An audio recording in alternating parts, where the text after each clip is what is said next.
উকিল বর্মনের বাড়িতে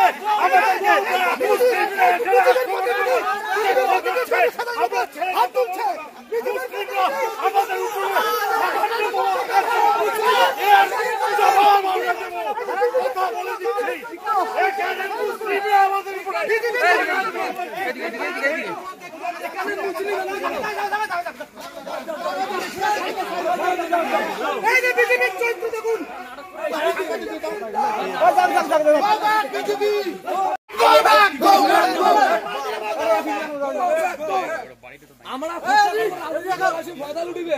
মানি দেবো নাকি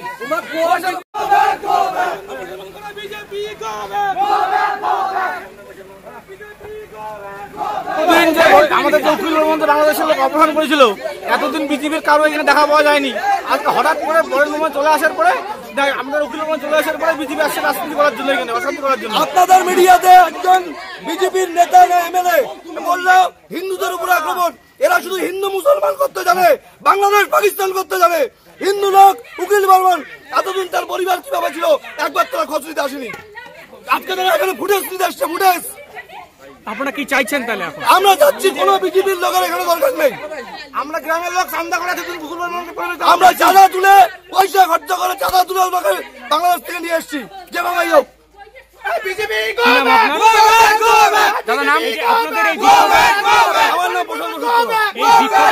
রাজনৈতিক দল আছে নাকি শুধুমাত্র আমরা গ্রামবাসী? এখানে কোনো রাজনীতির ব্যাপার নেই। স্তরে কোনো প্রক্রিয়া চলছে। আমি জানি না, একজন বাড়ি ফিরে এসছে, আমাদের স্থানীয় বিধায়ক বরেন্দা এই পরিবারের সাথে যোগাযোগ রাখা, দেশের প্রধানমন্ত্রী, দেশের প্রতিরক্ষা মন্ত্রী সাথে যোগাযোগ করা, মাননীয় বিরোধী দলনেতার পক্ষ থেকে এবং অন্যান্য যে কোনো জায়গা থেকে, এখানে তো কোনো বিরোধ ছিল না। তাহলে একজন পরিবারের সাথে ভারতীয় জনতা পার্টি, যাদের কেন্দ্রে সরকার চলছে, তাদের বিধায়করা সেই পরিবারের পাশে থাকার আশ্বস্ত করা এবং বিরোধী দলনেতার তাদের যতটুকু কথা সেটুকু বলার জন্য আমরা এসেছি। কিন্তু এখানে এসে আমি অবাক হলাম যে রাস্তা আটকে দেওয়া হচ্ছে এবং যে ধরনের ভাষা প্রয়োগ করা হচ্ছে, এ তো বোঝাই যাচ্ছে যে রাজনৈতিক ভাবে উকিল বর্মনের সাথে যাতে আমরা না দেখা করতে পারি, তার জন্য তৃণমূল কংগ্রেস স্থানীয় নেতৃত্ব বা জেলা নেতৃত্ব এই জিনিস করেছে। এটা খুব দুর্ভাগ্যের যে আজকের দিনে দাঁড়িয়ে, আজকে আমি এটা বলতে চাইনি, তবু আমাকে বলতে হচ্ছে, এক সময় এই বিএসএফ এর বিরুদ্ধে যে ধরনের ভাষা প্রয়োগ করা হয়েছে বিধানসভার ভেতরে এবং বাইরে, প্রস্তাব আনা হয়েছে, আজকে বিএসএফ এর একটা ভালো কাজ, সেই কাজের ভাগিদার হতে গিয়ে, তার অংশীদার হতে গিয়ে আর কারো সাথে কথা বলতে দেওয়া যাবে না। এই যে নোংরা রাজনীতি, এই রাজনীতির সাথে যাদেরকে জড়িয়ে দেওয়া হচ্ছে, যারা সাধারণ মানুষকে জড়িয়ে দেওয়া, গ্রামবাসীদেরকে জড়িয়ে দেওয়া, গরিব মানুষদেরকে যে জড়িয়ে দেওয়া, আমাদের বিধায়কদের উপরে শারীরিকভাবে আক্রমণ করার যে চেষ্টা হলো, কোনো কিছু দিয়ে দমানো যাবে না। এই মুহূর্তে আমরা উকিল বর্মন বাবুর বাড়িতে এসেছি, আমরা ওনার সাথে দেখা করে যাব এবং আমি এটা বলে দিতে চাই পুলিশ প্রশাসনকে, যদি এক্ষেত্রে বাধা দেওয়া হয়, অর্থাৎ একজন মানুষ তিনি মুক্তি পেয়েছেন, সবাই খুশি, যে কেউ খুশি হতে পারে, কিন্তু তার সাথে বিশেষ তৃণমূল ব্যতীত আর কারো সাথে দেখা করতে যাবে না বা দেওয়া যাবে না, এই নীতিতে যদি পুলিশ চলেন, তাহলে নিশ্চিতভাবে পুলিশকেও এর উত্তর কিন্তু দিতে হবে। বিধায়কদের সাথে একদম জড়াজড়িতে দেখা গেল যে যারা বিক্ষোভকারীরা ছিলেন। দেখুন, বিক্ষোভকারীদের তো ব্যক্তিগতভাবে আমি চিনি না, তবে এইটুকু শুধু বুঝতে পারি বিক্ষোভকারীদের বডি ল্যাঙ্গুয়েজে যে শাসক দল বা শাসক দলের মনোভাব সম্পন্ন লোকরা ওনাদেরকে পাঠিয়েছেন। যারা এখানকার স্থানীয় লোক আছেন তারা বলে দিতে পারবেন যে এরা কোন দলের রাজনৈতিক সমর্থক বা কোন দলের কর্মী।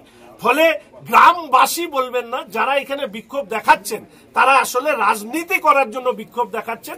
আসলে আমরা এসছি ওনাদের পরিবারের সাথে দেখা করব, এর মধ্যে সমস্যাটা তো কোথাও নেই। তাহলে সমস্যা তৈরি করা কেন হচ্ছে?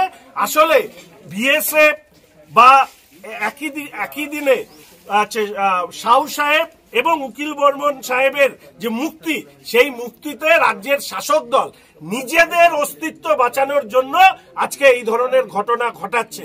রাজ্যে তাদের মুখোশ খুলে গেছে। মুর্শিদাবাদ মালদায় যে ঘটনা ঘটেছে, পরবর্তীকালে পহেলগাঁওর ঘটনা, দেশের প্রধানমন্ত্রী যে কঠিন পদক্ষেপ এই ধরনের সন্ত্রাসবাদের বিরুদ্ধে নিয়েছে অপারেশন সিন্দুরে, মানুষ যখন প্রধানমন্ত্রীর জয়গান গাইছে তখন মমতা ব্যানার্জি তার রাজনৈতিক অস্তিত্ব হারিয়ে আজকে যেটা করলেন সেটা ন্যাক্কারজনক। যে আমরা বিধায়করা শুধুমাত্র দেখা করতে এসেছি, সেখানে দাঁড়িয়ে তার দলের কে বা কারা পাঠিয়েছে বলতে পারবো না, তবে এইভাবে আটকানো এটা নিশ্চিতভাবে পশ্চিমবঙ্গের মানুষ ভালোভাবে নেবেন। আপনার বক্তব্য কি বলবেন? কে বের করেছে বলে দাও। দেখুন, মমতা ব্যানার্জি কাকে ফোন করেছে? বের করে ক্রেডিট দেওয়ার বিষয় না। আপনারা কি চেয়েছেন বা আমরা সবাই যেটা চেয়েছি সেটা হচ্ছে উনি সুস্থভাবে ফিরে এসেছেন।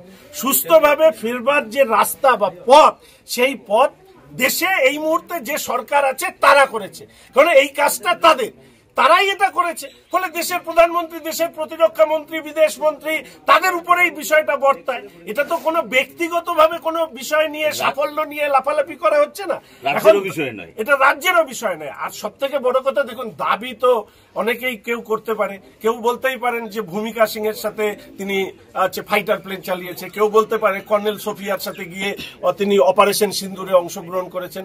দাবি যে যার মতন করতে পারেন, আমরা কোনো দাবি করতে চাই না।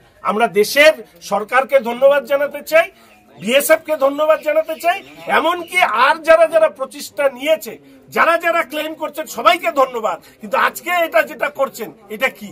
অর্থাৎ আমি একা, আর কেউ এই সাফল্যের সাথে থাকতে পারবে না, এটা দেখাতে গিয়ে বিধায়কদের উপরে যেভাবে চড়াই হলো, এটা নিশ্চিতভাবে রাজনীতির পক্ষে লজ্জা, গণতন্ত্রের পক্ষে লজ্জা।